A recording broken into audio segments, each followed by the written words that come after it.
Ayun na nga, yun na nga mga ka-outbora, paalis na kami. Pero naiwan yung susi sa loob. Punta na sana kami San Fernando, La Union.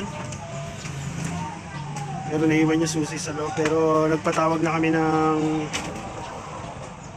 master key. Yan. Ito sa labas.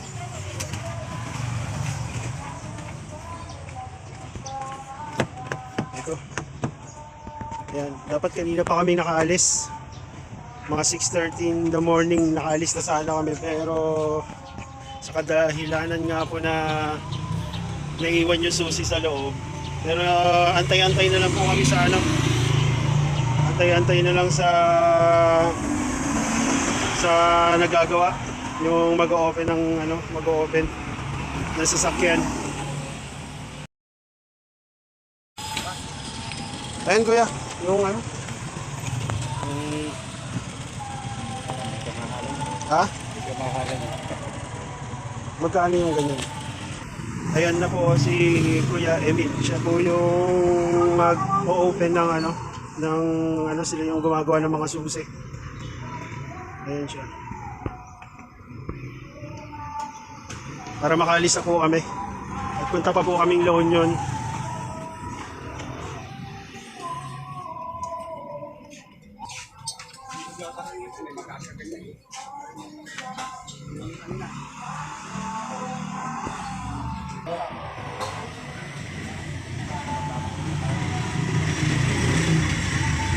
Memorize mo na dati ha.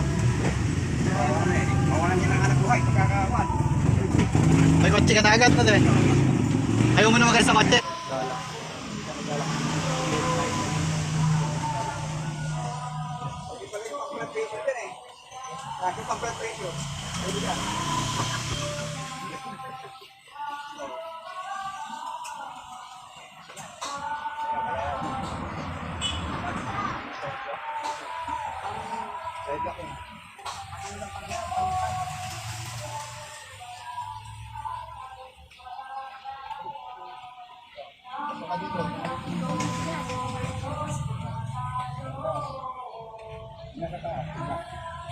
Tawag ka niya, depende.